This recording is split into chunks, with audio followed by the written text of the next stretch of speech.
and you are watching Knowledge by Atif Khan. What is pronoun?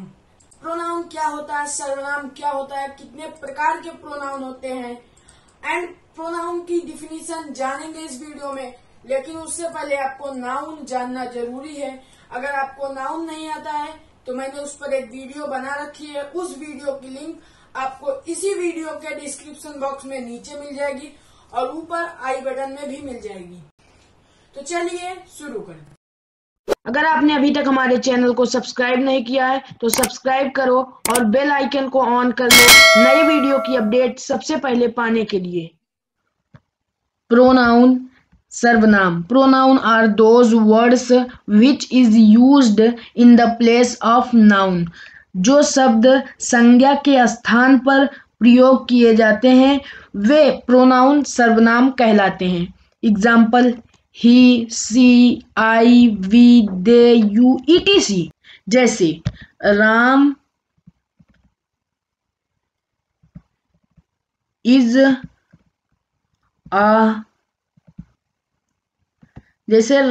Is a good boy.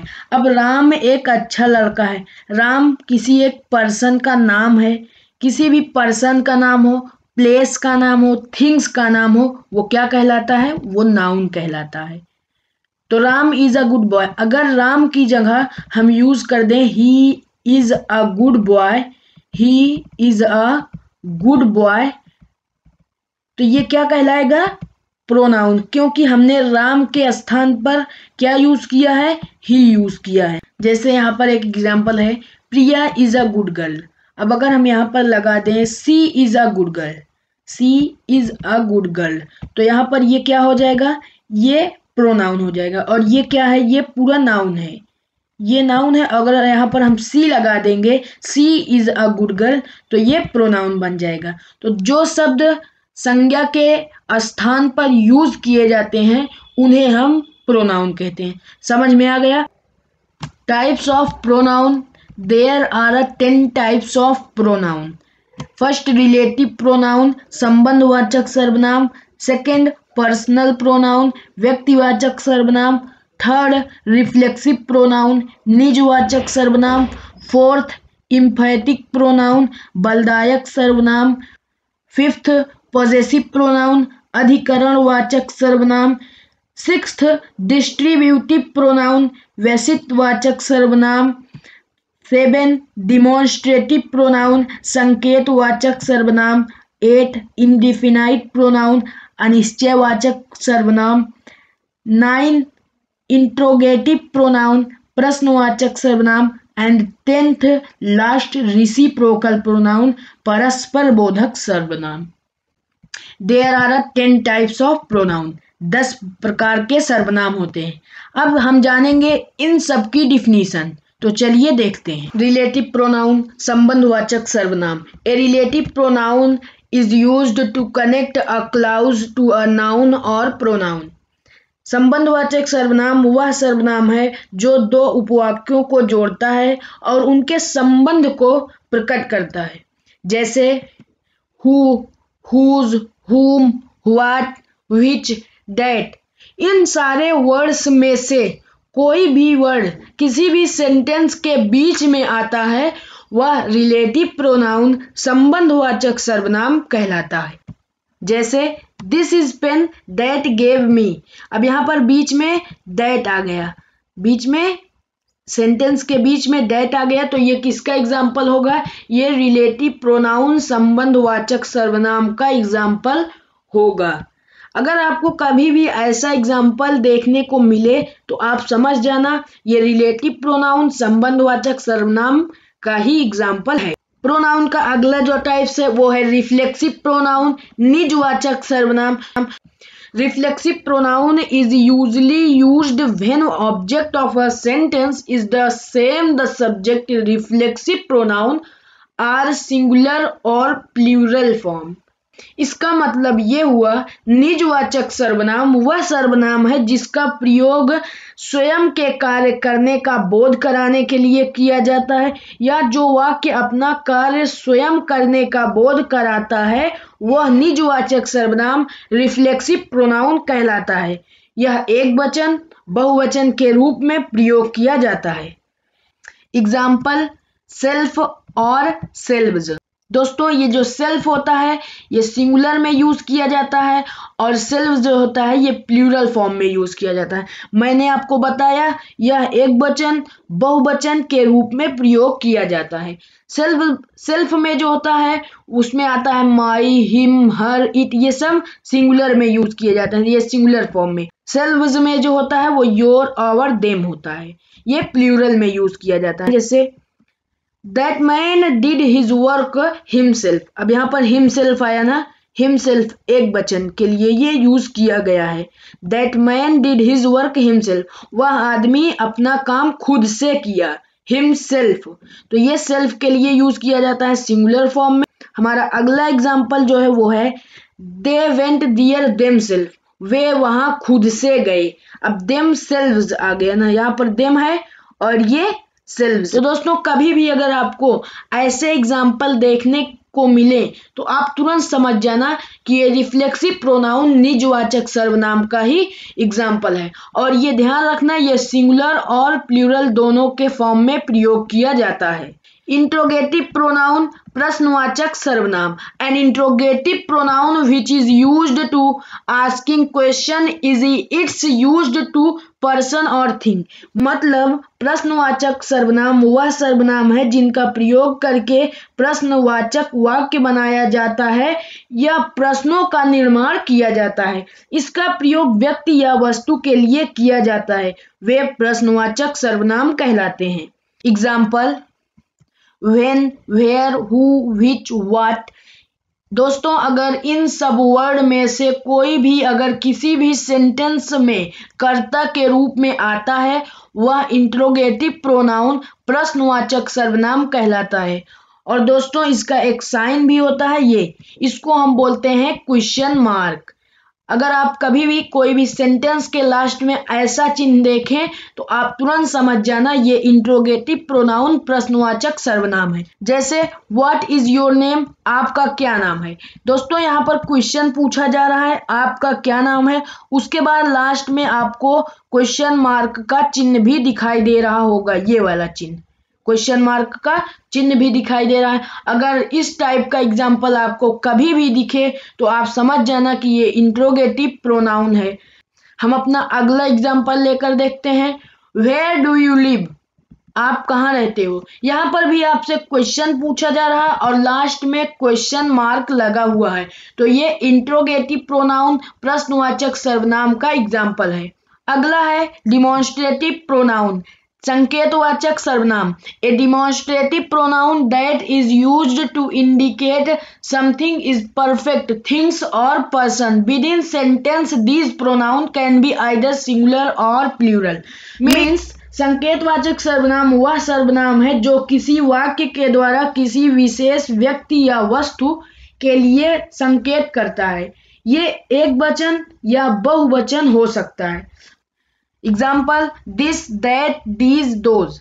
जैसे this is my book, यह मेरी किताब है। अब ये किसको संकेत कर रहा है, ये बुक को संकेत कर रहा है। अब हम अपना अगला एग्जाम्पल देखते हैं। दैट इज योर काऊ, वह आपकी गाय है।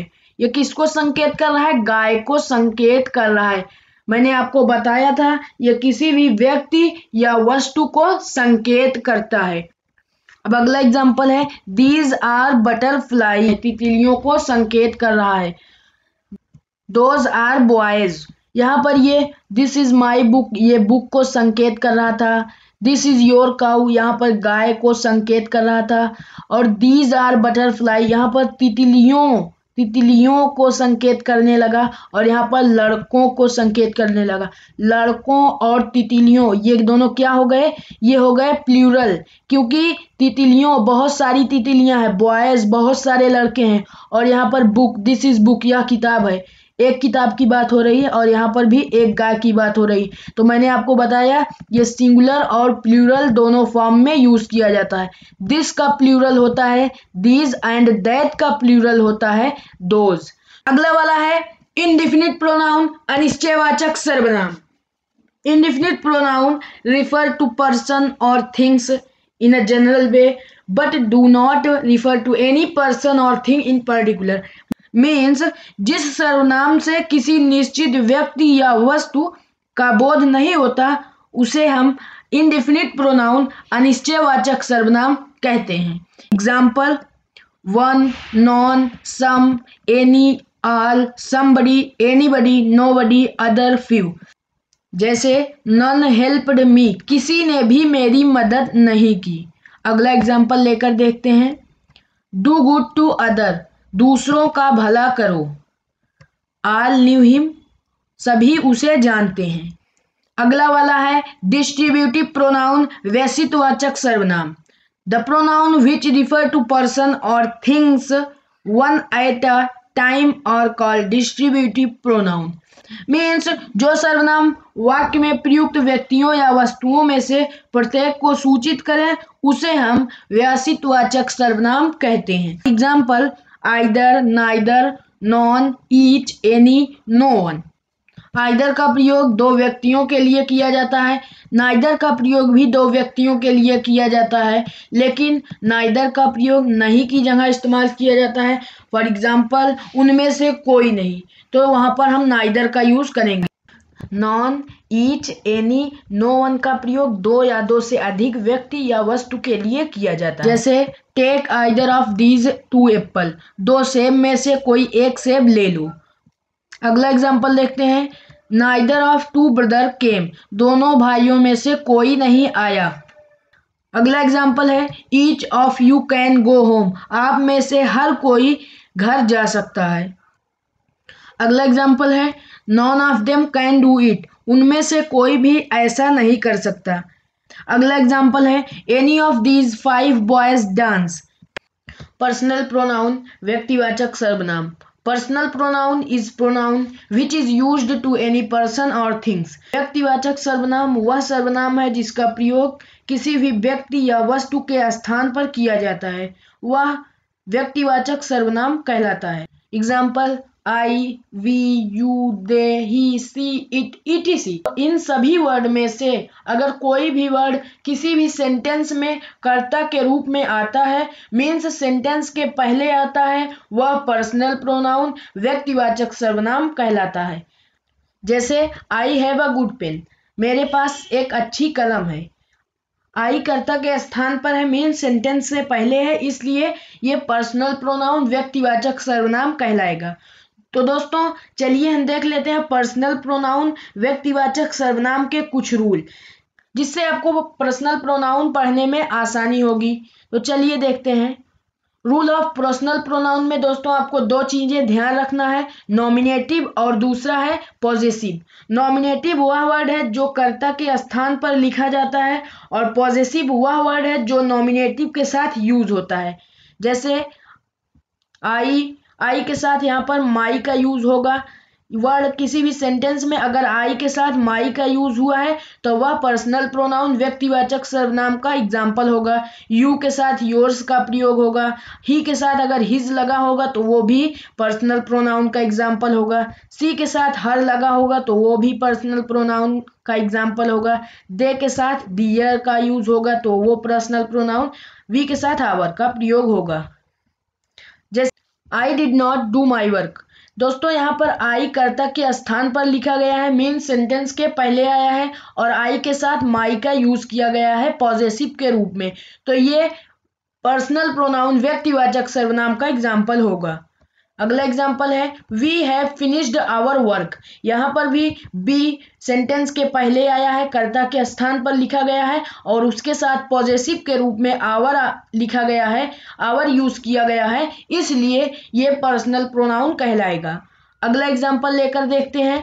You should keep your teeth clean, दोस्तों यहाँ पर यू जो है ये कर्ता के स्थान पर लिखा गया है, मेन सेंटेंस के पहले आया है और योर जो है पॉजेसिव के रूप में यूज किया गया है, तो ये भी पर्सनल प्रोनाउन व्यक्तिवाचक सर्वनाम कहलाएगा। तो आपको पर्सनल प्रोनाउन समझ में आ गया होगा। अगला है emphatic pronoun. Emphatic pronoun refers back to another noun और pronoun in the sentence to emphasize it, means जिस सर्वनाम का प्रयोग जोर डालने के लिए हो उसे इम्फेटिक प्रोनाउन बलदायक सर्वनाम कहते हैं। For example myself, themselves, himself, herself, yourselves, ourself. Reflexive pronoun में भी मैंने यही बताया था। तो इम्फेटिक प्रोनाउन और रिफ्लेक्सिव प्रोनाउन में अंतर क्या है चलिए जानते हैं। जैसे I myself will go there, मैं स्वयं वहां जाऊंगा। You yourselves can do it, तुम खुद से भी कर सकते हो। अगला एग्जाम्पल है ही हिमसेल्फ सा इट, उसने खुद उसे देखा। They themselves hear the noise, उन्होंने खुद शोर सुना।